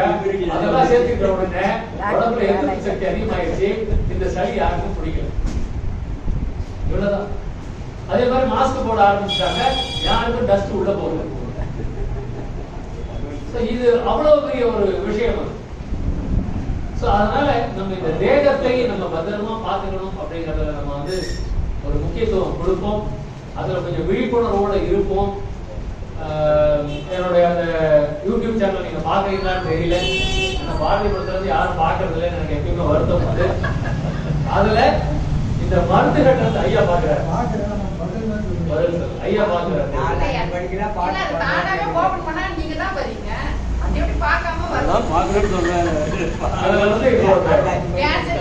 கொஞ்ச நாளா வந்து மருத்துவம், இந்த மருந்துகள்ல இருந்து நம்ம விடுதலை ஆகணும்ங்கிறதுல வந்து ஒரு முக்கியத்துவம் கொடுத்து பல பேரை வந்து அதுல நாங்க அழிச்சு பேச வச்சுட்டு இருக்கிறேன். அக்குப்ரெஷர் வந்து பண்ணியிருக்கிறோம். இப்ப நேதி வந்து ரெஃப்ளெக்ஸாலஜி அப்படின்னு இந்த ஞாயிற்றுக்கிழமை ஒருத்தர் வந்து பண்ணி வச்சிருக்கிறோம். இன்னொருத்தர் வந்து யோகாசனம் அப்படின்னு, யோகாசனால அதை எப்படி சரி பண்ண முடியும் அப்படின்னு ஒவ்வொரு முறையிலுமே நம்ம தேகத்தை வந்து ஆரோக்கியமாக்க முடியும். யோகாசனம் பண்ணாலும் ஆகும், இந்த அக்குபஞ்சர்னாலையும் ஆகும், ரெஃப்ளெக்ஸாலஜியும் ஆகும். இந்த மாதிரி நிறைய இருக்கு. அடுத்த சித்த வைத்தியத்தை கொண்டு வர போறேன். அடுத்த மாதம் வந்து சித்த வைத்தியர் ஒருத்தர் வச்சு பேச வைக்க போறேன். இது மாதிரி இந்த அலோபதிக்கு போகாம, இந்த மாத்திரை மருந்துக்கு போகாம தப்பிக்கிறதுக்கு என்ன வழி, அதுதான் இப்ப வந்து நான் சேனல் அதுக்காக தான் நான் பார்க்க சொல்றேன்.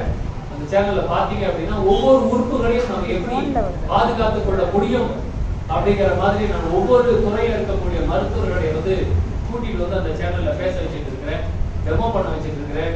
அவங்ககிட்ட வந்து நிறைய பேர் இப்போ வந்து அவங்க கிட்ட போய் இப்போ சிகிச்சை எடுத்துக்கிறாங்க, நல்ல பலன் அவங்களுக்கு கிடைச்சிட்டு இருக்குது. அதனால இந்த நான் அது கூட சொன்னேன், இப்போ எந்த டாக்டர் கேஸ் போட போறாரோ தெரியல என் மேல அப்படின்னு நான் சொல்லிட்டு தான் இருக்கேன். அதையும் ஒரு பிரச்சனையை நாங்கள் ஃபேஸ் பண்ணி தான் ஆகணும், பார்த்துக்கலாம். ஆனால் நம்ம இந்த மருந்தெல்லாம் மருத்துவத்திற்கு மாற வேண்டும், இந்த தேகத்தை நாம் பொறுப்பு போல பாதுகாத்துக் கொள்ள வேண்டும் அப்படிங்கிற உணர்வு எல்லாருக்கும் வரணும் என்ற ஒரு நிலைப்பாடோடு இந்த ஏழ்வை நாம் நிறைவு செய்யலாம். அடுத்தது ஜோதி தரிசனம். இந்த ஜோதி தரிசனம் அப்படின் போது மாசம் மாசம் பாக்குறீங்க, பார்த்துட்டீங்க, அருட்பெரு ஜோதி அருட்பெரு ஜோதி தனிப்பெரு கருணை அருட்பெரு ஜோதி கூப்பிட்டு போறதுனால என்ன பிரயோஜனம்? இவங்க கூப்பிட்டு போறதுனால மனசுக்கு ஒரு திருப்தி கிடைக்கும், மனசுக்கு ஒரு ஆதரவு கிடைக்கும், மனசுக்கு ஒரு நிம்மதி கிடைக்கும். அது எவ்வளவு நேரம் இருக்கும்? நம்ம வீடு போய் சேர்றதுக்குள்ளார அது முடிஞ்சிடும். நம்ம வீட்டுக்கு போய் சேர்றதுக்குள்ளார அது முடிஞ்சிடும். அப்ப என்ன பண்ணணும் அப்படின்னா, இந்த ஜோதி தரிசனத்தை பார்க்கும் போது இதே மாதிரி ஒரு ஜோதி நமக்குள்ளார இருக்கு, இந்த ஜோதி நமக்குள்ளார இருக்கு. இறைவன் இந்த தேகத்தை அற்புதமாக படைத்திருக்கின்றான். இந்த இறைவன், இந்த ஜோதிங்கிறது தான் இறைவன். அந்த ஜோதி, அந்த இறைவன் நமக்குள்ளார இருக்கிறான். அவனை பார்க்கணும். அவனை மட்டும் நம்ம பார்த்துட்டோம் அப்படின்னா அவ்வளவுதான். அதுக்கு மேல ஒண்ணு நம்ம தேட வேண்டியது இல்லை. அதுதான் அல்டிமேட். அந்த உணர்வோட நம்ம வீட்டுக்கு போகணும். இந்த ஜோதியை நம்ம இந்த மாசம் பார்த்துட்டோம், அடுத்த மாசம் பார்த்தோம், அதுக்கு அடுத்த மாசம் பார்த்துட்டோம், 5 வருஷமா பார்த்துட்டு இருக்கிறோம்னா ஒரு பிரயோஜனமும் இல்லை, ஒரு பிரயோஜனமும் இல்லை. ஒரு தடவை இன்னைக்கு நீங்க பார்த்துட்டு போகும்போது இதை உள்ள எப்படி பார்க்கறதுன்னு யோசனை பண்ணுங்க. ஏன்னா இது உள்ள இருக்கு. நம்மளுடைய இந்த இடத்துல இந்த பொட்டு எதுக்காக வைக்கிறாங்கன்னா இதை பத்திரமா பாத்துக்கிறதுக்கு தான். அதுக்கு எந்த தீமையும் வரக்கூடாதுங்கிறதுக்காக தான் பொட்டு வச்சு ஆண்டவனை பத்திரமா பார்த்துட்டு இருக்கிறோம். உள்ள இருக்கிற ஆண்டவனுக்கு நாம தான் பாதுகாவலர், இந்த பொட்டு தான் பாதுகாவலர். அந்த பொட்டு உள்ள இருக்கிற ஆண்டவனை பத்திரமா பார்த்துக்கிறோம். அந்த ஆண்டவனை நாம் எப்ப பார்க்க போறோம் அப்படிங்கிற உணர்வோட இருப்போம். அடுத்த மாசத்துக்குள்ளாக இது எப்படி பார்க்கறதுன்ற கேள்வியோட நீங்க அடுத்த மாசம் வரணும். ஐயா சொல்லிட்டீங்க, அது எப்படி பார்க்கறது சொல்லி கொடுங்க அப்படின்ற ஒரு உணர்வு வரணும். அதை எப்படி பார்க்கறது, தேகத்தை எப்படி பார்த்துக்கிறது அப்படின்னு சொல்லி இருக்கிறோம். இதை கடைபிடிங்க. உள்ள இருக்கிற ஆண்டவனை எப்படி பார்க்கறதுங்கிறதையும் நம்ம சொல்லிக் கொடுக்கணும். மாசம் மாசம் வேற என்ன குழப்பம்? மாசம் மாசம் அதை ஒன்னொன்னா நம்ம கத்துக்கலாம். சரிங்களா? தேகத்தை எப்படி பார்த்துக்கிறதுன்னு எல்லாருக்கிட்டையும் பேசுங்க. ஒருத்தர் பேசுங்க. அது அம்மா இருக்கிறாங்க, அவங்க கிட்ட கேட்டீங்கன்னா தேகத்தை பத்தி சொல்லுவாங்க. இந்த ஐயா இருக்கிறாரு, இங்க வாங்க, இங்க வந்து சும்மா சாமி கும்பிட்டு போவாதீங்க. அதுக்கு எவ்வளவு கோயில் இருக்கு. இது எதுக்காக நாங்க கோயில்னு சொல்றது இல்லை, சங்கம்னு ஏன் வச்சோம்? நீங்க எல்லாரும் சங்கமிக்கணும், கருத்துக்கள் சங்கமிக்கணும், அந்த கருத்து பரிமாற்றம் இருக்கணும். சரிங்களா? இப்ப நீங்க எனக்கு ₹1 கொடுங்க, நான் உங்களுக்கு ₹1 கொடுத்தா 2 பேர்கிட்ட என்ன இருக்கும்? ₹1 தான் இருக்கும். நீங்க ஒரு கருத்தை சொல்லி நான் ஒரு கருத்தை சொன்னா 2 பேர்கிட்ட எவ்வளவு இருக்கும்? 2 கருத்து இருக்கும். அதுக்கு பேர் தான் சங்கம். அந்த சங்கம் தான் இங்க வச்சிருக்கோம். கோயில் வைக்கல, சங்கம் வைத்திருக்கிறோம். அதனால வாங்க, எல்லாத்தையும் தெரிஞ்சுக்கோங்க, கடைபிடிக்க. கடைபிடிக்கிறதுல என்ன சிக்கல் வருதோ அதையும் எடுத்து சொல்லுங்க. ஐயா நான் கடைபிடிக்கணும் ஐயா, ஆனா கடைபிடிக்க முடியல, இந்த மாதிரி தடங்கள் வருது, இதை எப்படி நம்ம சரி பண்றது? பெரியவங்க இருக்காங்க, அவங்ககிட்ட எல்லாம் நம்ம கேட்டு தெரிஞ்சுக்கணும். ஐயா இருக்கிற அவங்க ஒரு பாட்டு பாடினாருன்னா அடங்காத மனசு அடைக்கிறோம். இப்ப பாடுவார், கையில மைக் ரெடியா வச்சிருக்காரு.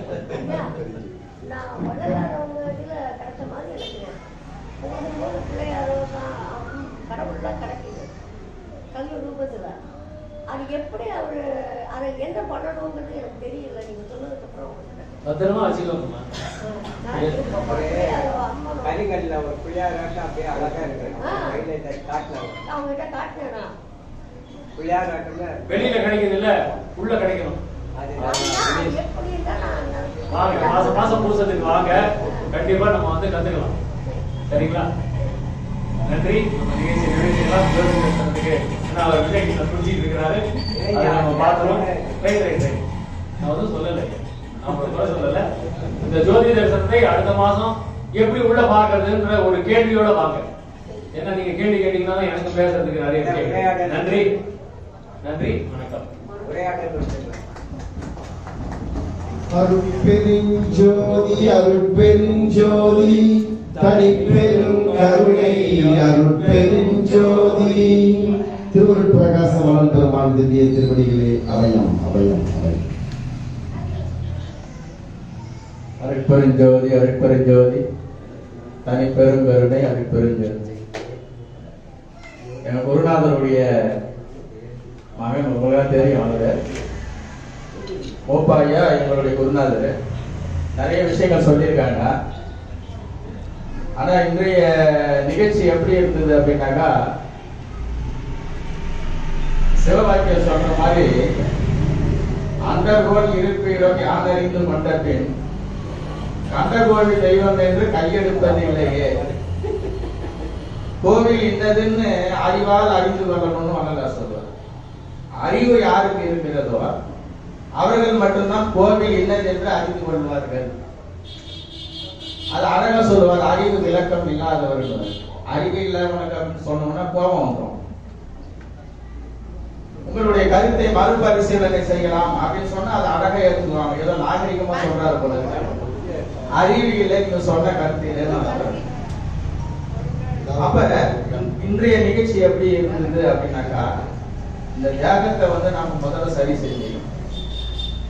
தியானம் பண்ணணும், யோகா பண்ணணும், பாராயணம் பண்ண கூட உடல்நிலை நல்லா இருந்ததான் பண்ண முடியும். இப்ப தலைவலின்னு வச்சுக்கலாம், பாராயணம் பண்ண முடியுமா? தலையால தண்ணி குடிச்சா கூட பாராயணம் பண்ணவே முடியாது. அப்போ நம்ம ஆரோக்கியமா இருக்கணும். அதுதான் நம்முடைய ஐயா என்ன சொன்னாங்க, இன்னைக்கு உடல் ஆரோக்கியத்தை முதல்ல பேணி காக்கணும். அப்பதான் உள்ளத்துல இருக்கக்கூடிய இறைவனை நாம வந்து பூரணமா காண முடியும். அதனால ரொம்ப சிறப்பான நிகழ்ச்சி இந்த நிகழ்ச்சி. ஆகையினால ஐயா அவர்களுக்கு இந்த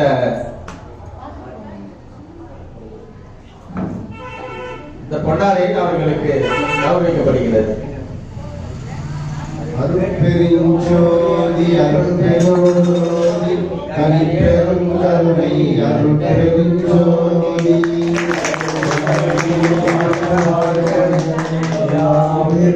இன்புற்று வாழ்க